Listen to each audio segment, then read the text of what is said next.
तो बच्चों आज हम जो पढ़ने वाले हैं ये कोशिकांग का एक भाग है। पिछली कक्षा में हम लोग जो है कोशिका के बारे में पढ़ चुके हैं। जंतु कोशिका, पादप कोशिका, प्रोकैरियोटिक कोशिका, यूकैरियोटिक कोशिका, माइटोकॉन्ड्रिया, केंद्रक, है ना, इन सब के बारे में पढ़ चुके हैं।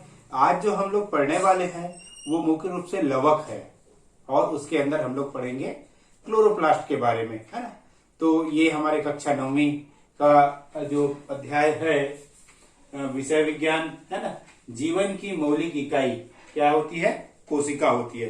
तो उसके अंदर का ये टॉपिक है। तो आज हम पढ़ने वाले हैं किसके बारे में? लवक के बारे में।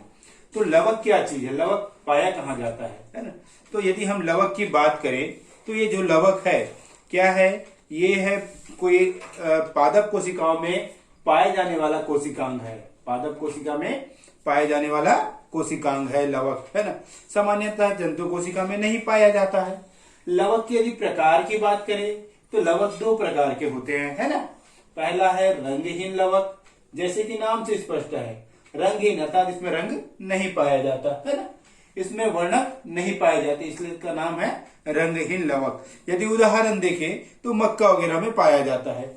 दूसरा देखते हैं हम लोग रंगीन लवक, जैसे कि नाम से स्पष्ट है, कलर्ड होते हैं, तो इसमें वर्णक पाए जाते हैं, ये कई रंग के होते हैं।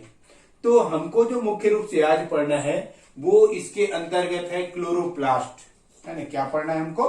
क्लोरोप्लास्ट। तो क्लोरोप्लास्ट कहाँ पाया जाता है? तो आप अपने आसपास बहुत सारे पेड़ पौधे देखते हैं, तो पेड़ पौधे की जो पत्तियां होती है कैसी होती है? हरी होती है। तो वो जो हरा रंग किसके कारण होता है? क्लोरोफिल के कारण होता है। और क्लोरोफिल को हम कहाँ पढ़ते हैं? क्लोरोप्लास्ट में पढ़ते हैं। तो देखते हैं कि क्लोरोप्लास्ट पादपों में मुख्य रूप से पाए जाते हैं, ठीक है। और कैसे रंग के होते हैं? यदि रंग की बात करें तो ये हरे रंग के, है ना, लवक है, इसलिए इसका नाम क्या है? क्लोरोप्लास्ट है। अब हम इसके आकार की बात करते हैं। तो इसके आकार को जब देखेंगे तो मुख्य रूप से अंडाकार या डिस्कनुमा या कुंडलाकार या छड़नुमा भी हो सकता है। जैसे कि अभी आपको चित्र में अंडाकार दिखाई दे रहा है ना, तो इसके आकार है। अब आइए हम इसकी संरचना की बात करते हैं जो हमको मुख्य रूप से पढ़ना है। तो जब आप एक क्लोरोप्लास्ट की संरचना को देखोगे तो ये दोहरी झिल्ली से मिलकर के बनी है। किससे मिलकर के बनी है? दोहरी झिल्ली, जैसे आपको दिख रहा है। तो ये आपको सफेद वाला जो लाइन दिख रहा है ये इसका बाहर का मेम्ब्रेन है। इसको क्या कहते हैं हम लोग? बाहर की झिल्ली कहते हैं।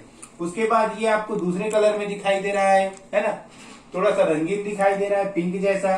ये इसकी आंतरिक झिल्ली कहलाती है। तो ये बाह्य झिल्ली और आंतरिक झिल्ली, तो ये दोहरी झिल्ली पाई जाती है। इसके बाद इसके दोनों के बीच में बाह्य कक्ष पाया जाता है। अब अंदर की झिल्ली को हम देख रहे हैं ना, तो अंदर की झिल्ली में बहुत सारा पदार्थ हमको दिखाई दे रहा है। तो इसको हम लोग अंदर वाले को क्या कहते हैं? स्ट्रोमा कहते हैं।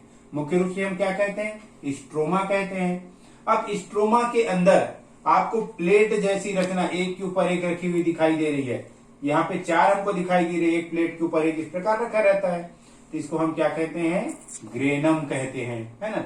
तो इसी प्रकार देखते हैं इसकी जो एक सिंगल रचना है, इस एक सिंगल रचना को क्या कहते हैं? थाइलेकॉइड कहा जाता है, ठीक है। आगे हम लोग इसमें देखते हैं कि ये जो दो ग्रेनम है, दो ग्रेनम के बीच में जो पाइप नुमा सफेद जैसा आपको रचना दिख रहा है, इस रचना को क्या कहते हैं? लेमिली कहते हैं। तो ये दोनों को जोड़ के रखता है। बच्चों आप लोगों को पता है कि जो पेड़ पौधों का मुख्य कार्य क्या होता है? प्रकाश संश्लेषण। तो प्रकाश संश्लेषण के द्वारा भोजन बनता है। तो जो भोजन बनता है उसमें जो प्रकाश संश्लेषण की क्रिया में ये जो थैलेकॉइड के अंदर ये जो रचना पाई जाती है जिसको हम लोग क्वांटासोम कहते हैं, यही मुख्य भूमिका निभाता है। तो इस प्रकार देखेंगे ये पूरा का पूरा क्या है? क्लोरोप्लास्ट की संरचना है। यदि हम इसका कार्य देखें तो प्रकाश संश्लेषण में ये महत्वपूर्ण भूमिका अदा करता है। अगली क्लास में फिर एक अंग कोशिकांग पढ़ेंगे, ठीक।